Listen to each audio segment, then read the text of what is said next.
नमस्कार दोस्तों, हमारे चैनल पर आपका स्वागत है। जय श्री कृष्णा, राधे राधे, हर हर महादेव। पाप मोचनी एकादशी। हमारे शास्त्र में बताया गया है कि एकादशी तिथि मनुष्य को सभी आध्यात्मिक प्रगति प्रदान करने के लिए और उसे इस भवसागर रूपी कष्ट से मुक्ति दिलाने के लिए होती है। एकादशी की महिमा अनेकों अनेक शास्त्र में की गई है।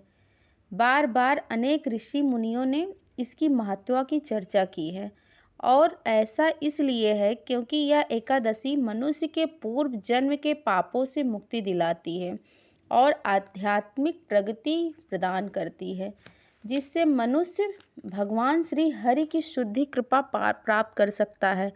और ऐसी ही एक विशेष एकादशी तिथि है पाप मोचनी एकादशी, जो कि प्रत्येक वर्ष चैत्र मास के कृष्ण पक्ष में 11वें दिन आती है।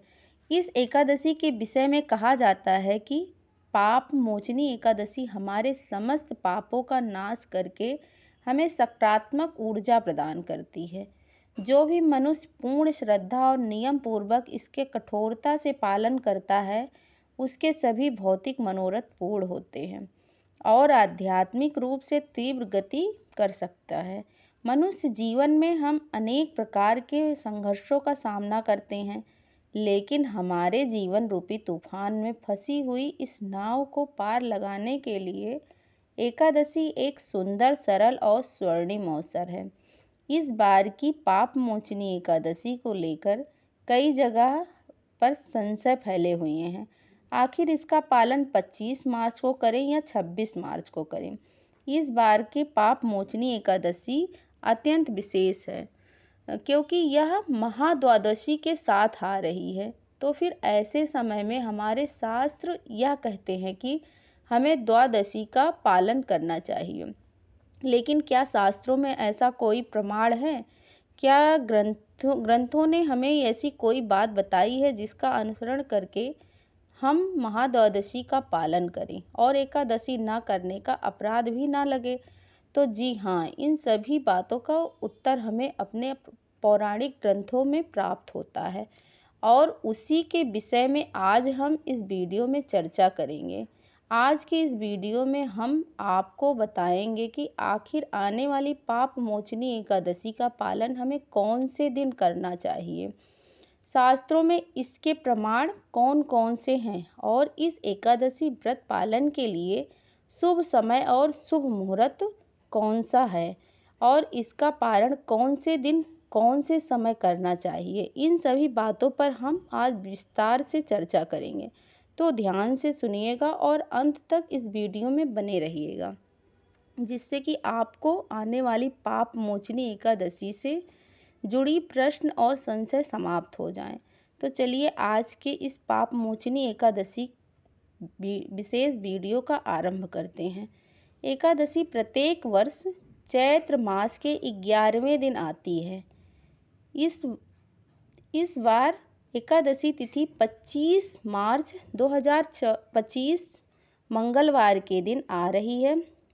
हम इस एकादशी व्रत का पालन 25 मार्च को नहीं करेंगे, हम इसका पालन करेंगे 26 मार्च 2025 को बुधवार के दिन।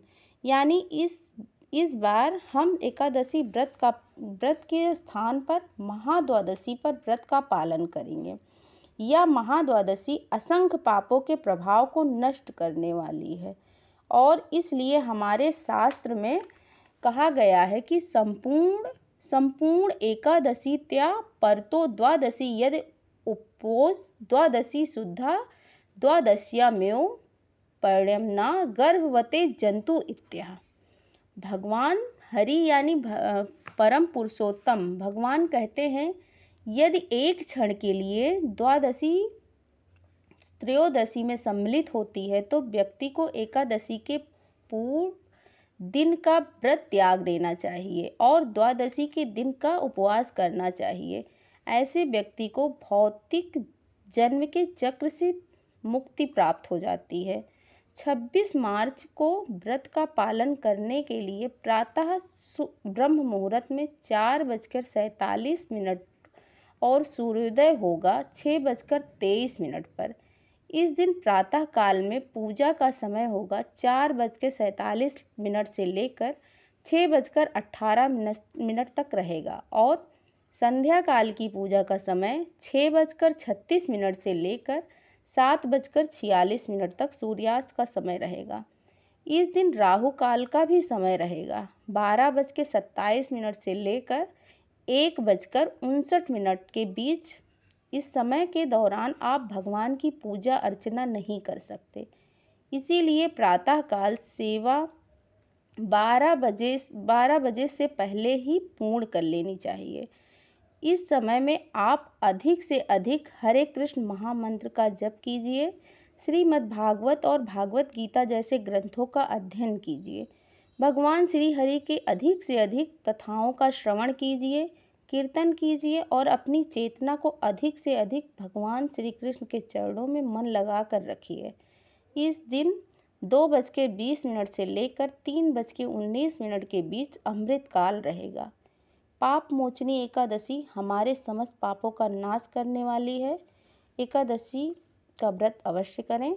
ओम नमो भगवते वासुदेवाय नमः। धन्यवाद।